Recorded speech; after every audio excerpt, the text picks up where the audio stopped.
Welcome back to the studio. Re-recording this. I messed up my recording last time, so here we go again. 3 boxes.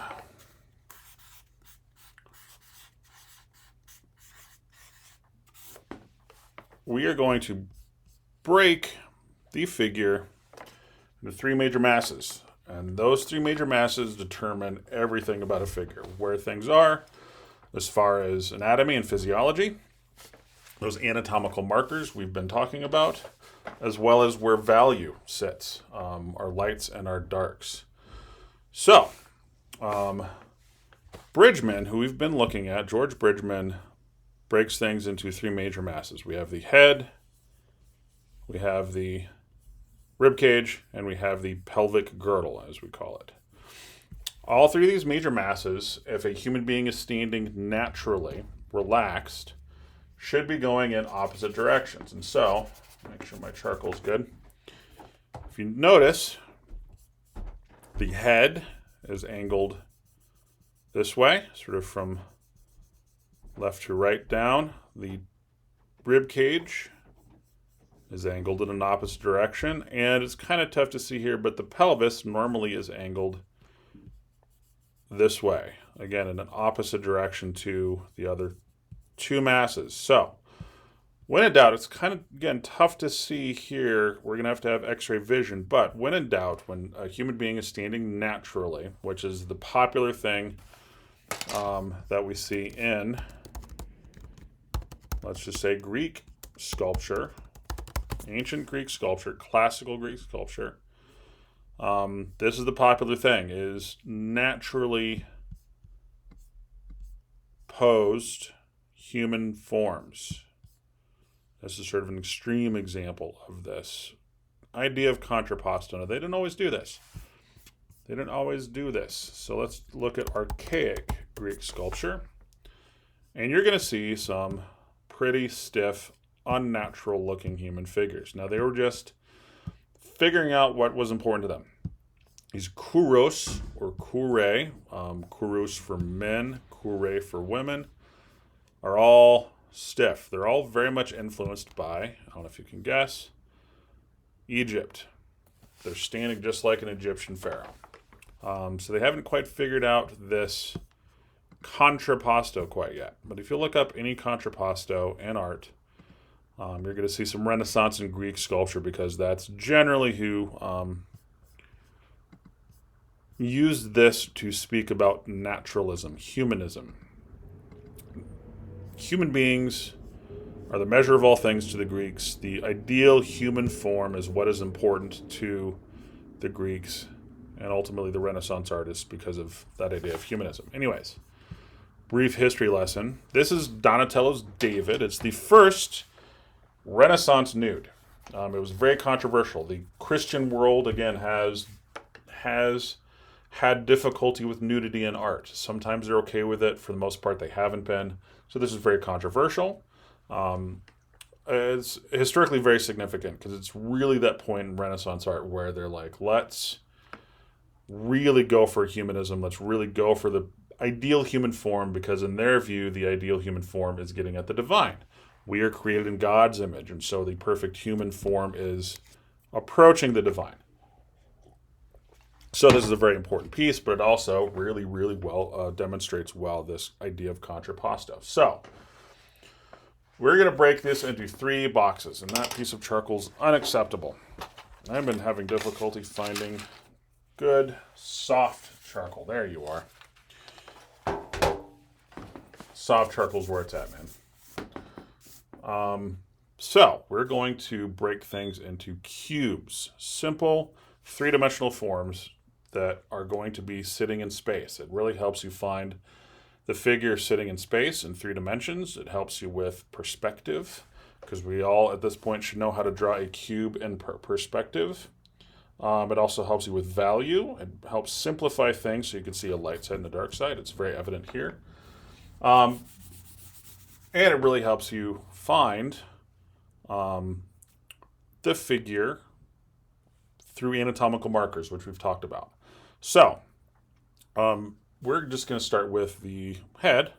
We're going to sight it. In this case, we've got a nice hat. I'm going to try to draw this as small as possible. And this is why I messed up the last time, because I was not paying attention to my recording space. There we go.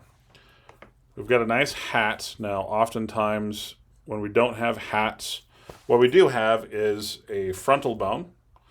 So it's right here, the frontal bone, where it goes from the temporal bones, transitions into the frontal bone. Usually that's demarcated by a bump or a hairline. We also have a chin, so we can also knock in the chin. So we have an angle to our head, right?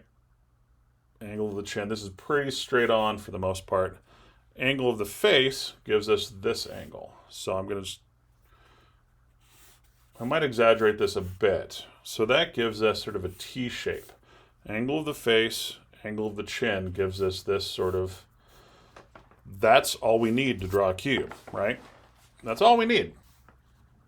We've got the front of the cube. We've got the face. Now again, I tend to round things out. I mentioned this in class, because human beings are round, and so I'll taper things and I'll round things a little bit, as long as it's cube-like with sides and facets and planes. All right, so where's the side? And this one's kind of tough to see, but usually the jawline will give you a good sense of the direction. Oh, and the side, which side are we looking at? Well, in this case, the face is looking to the right, and so we can see the right side of the face. In this case, if you position yourself as the figure's looking towards the right, and so we see the right side of the face. And I'm imagining, again, imagine kind of where the hat is. I'm going to sight it. I'm sort of sighting where I imagine the jawline and where I imagine the hat is going, and it's sort of jogging back this way. So I'm not drawing the hat at all. I'm just sort of imagining the planes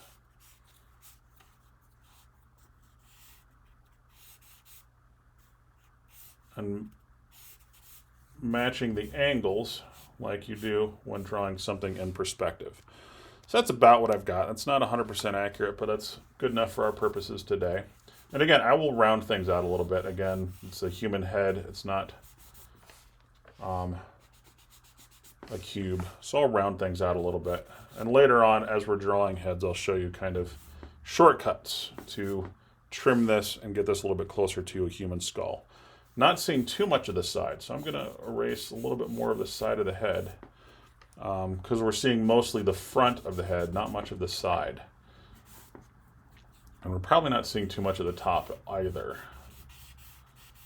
So I think that's a little bit better. A little bit. And for our purposes, I'm really going to try to exaggerate and emphasize angles. Okay, now got our cube for our head. I will oftentimes, just like in a gesture drawing, draw my neck muscle, whatever this muscle is called here, which leads us to the sternum and the shoulders. Now, the angle of the shoulders is going to tell us, at least in this case, the angle of our rib cage. Now, shoulders are not the best indicator. So remember, shoulders float. They're not really connected to the thing we're talking about, which is the rib cage. So, a better thing to look at is both the sternum. What's the angle of the sternum? Again, it's going to give us the first sort of indication of the direction of the torso, the rib cage going this way, sort of forward and back. Side to side, though, what is attached are the nipples, the pectoral muscles. Or you can see very much here, you can see my cursor, the pointy parts of a rib cage, which are again going this way. So the shoulders in this case are going the right direction. And I'm drawing this a little bit too big. So again, I've got sort of a T shape, which if I follow the sternum, the angle of the sternum, got the angle of our rib cage. Now, since it's angled this way and the bottom of the rib cage is closest to us, we can imagine that we're seeing underneath and into the rib cage, and so we can see the bottom of the rib cage as opposed to the top.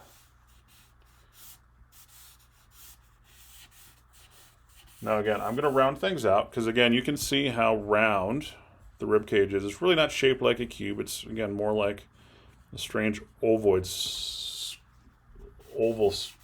shape. But we're simplifying. We're simplifying for the sake of understanding these three masses. Now at this point, I'm going to knock in the arm a little bit and sort of how it's falling off of our torso. What I do expect is some indication of the arms, the neck, etc. I'm a little bit off. I think I'm a little bit too far forward here. So we can knock that back a little bit. Spend some time just making these adjustments. The right side of the torso is really coming forward and jutting forward, and so it's very asymmetrical in relationship to the head. And so if I were to draw an angle from, the hat to the shoulder versus this side of the face to this side of the torso, these are a little bit more in line. So again, I can kind of just gradually make adjustments to get the accuracy of this where we need it. And again, this is going to help us really place the figure in space, and it's also going to help us determine value. And let me make sure I'm not completely frozen. There we go. Bothers me when I freeze. I don't know if it bothers you, but it's going to help us determine like the value. So this cube follows the values.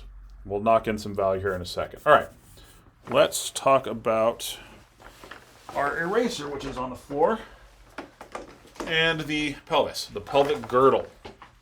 The pelvis is kind of a bowl.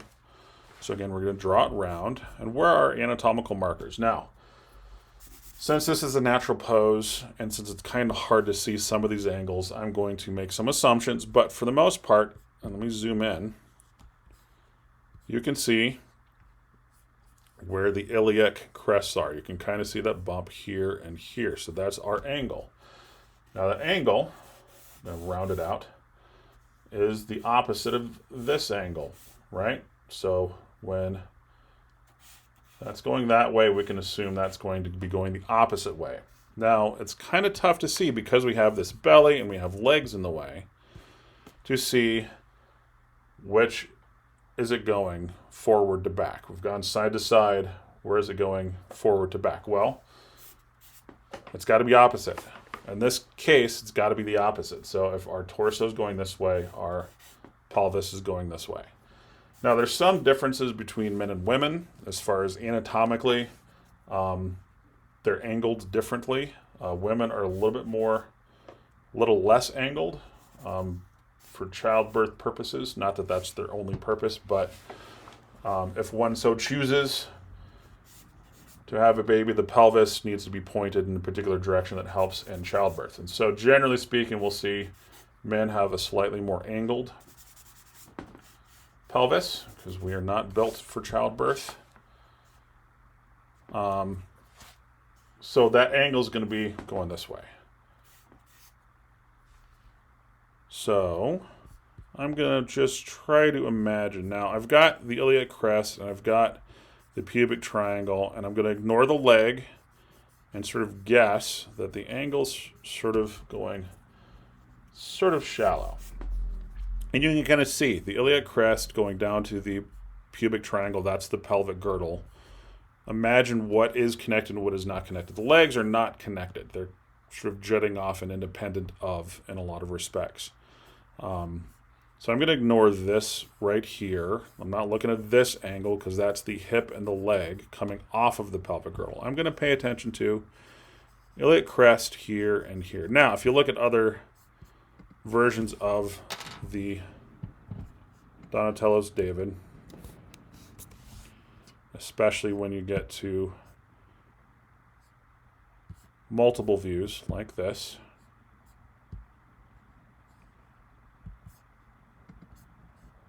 you'll get to see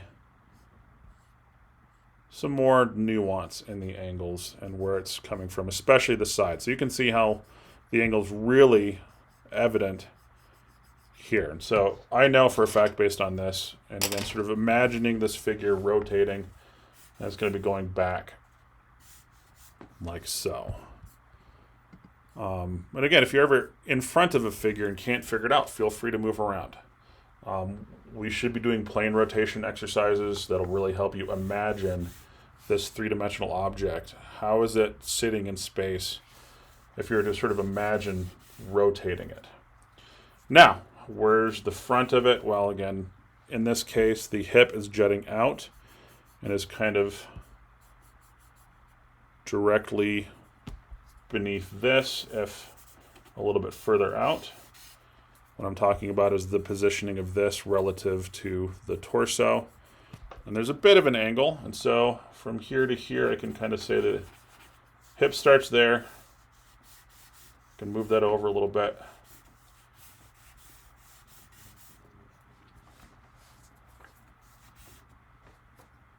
What if I don't have the iliac crest? Well, pubic triangle, the pubic bone, oftentimes has an angle. Pubic hair has an angle.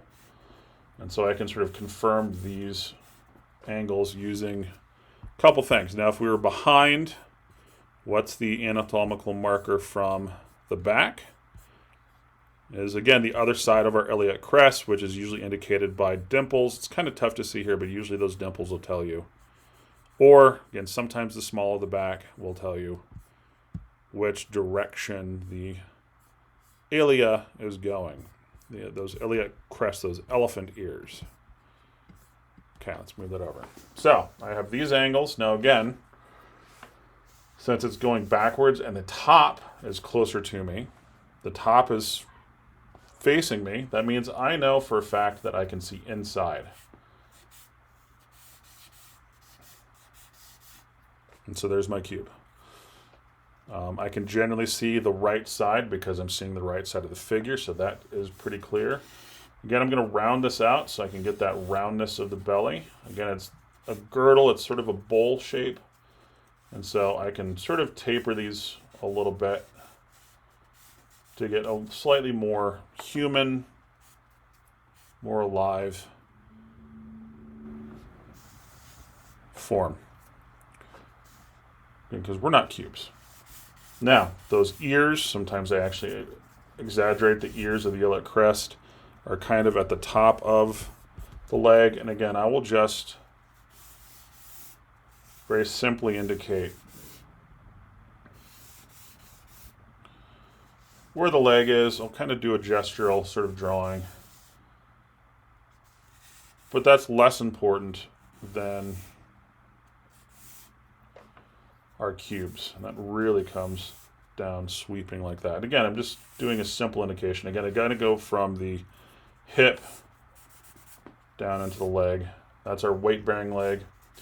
Another indicator of where our pelvis is the weight-bearing leg versus the relaxed leg. Weight-bearing leg is always going to be on the high side.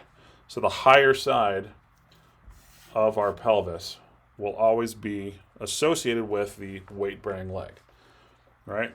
You can kind of see that hip jutting up because that's carrying the weight, and the relaxed is not carrying any weight. And so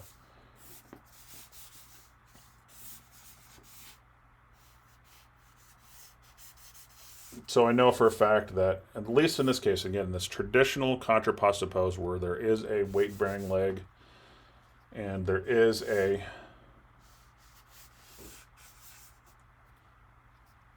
relaxed leg. Now, if a figure is, let's say, leaning on something, that's going to change the weight bearing. What is bearing the weight? What is not bearing the weight? So that's going to change things. But we're not talking about where we break the rules. We're talking about the rules at this point. So The knees are here. Again, I don't care so much about details at the moment. I just care about our three masses. So when I do draw them, I'm just going to sort of very generally knock them in. And since we've got a sword here, why not throw in the sword? Doesn't matter. Not what we're concerned with today. So, three major masses, three forms, always going in opposite directions. Again, in this very traditional pose. We're going to see this broken a lot. We're going to see when figures are holding on to something, leaning against a wall, when figures are sitting down. But this will help start our imagining of these three forms sitting in space. I want you to try to imagine these things rotating in space and changing in space depending on what our figure's doing. But in this traditional sense, in this traditional contrapposto pose, they will always have opposite directions. We have forward and backward. Usually the head will oftentimes be doing something opposite. Sometimes that rule is broken because the head is, can be kind of independent. Artists will move the head around for dramatic purpose. In this case, I think Donatello wanted the head to be looking down. Shoulders. And again, in this case, the angle of the head going left to right is similar. It's kind of breaking our rules a little bit just because Donatello broke that rule. But generally speaking, you should have a head going one way, a torso going another way, hips going the other way. That's going left to right. So this is vertical, this is lateral, if that makes any sense. So I'm asking you to see with X-ray vision. I'm asking you to see into the figure and see where these forms are so that everything on the outside of the figure falls off of it. And in this assignment, I want you to find, if we don't have a model, find yourself a good contrapposto pose and draw these three forms. You'll see it all over the place. In the David, you'll see it in Greek sculpture. You'll see it in Renaissance art. Here's our Botticelli, where you very much see opposites happening. That's all I've got. That's all I have for today. My computer's going to die soon, so I will see you all next time.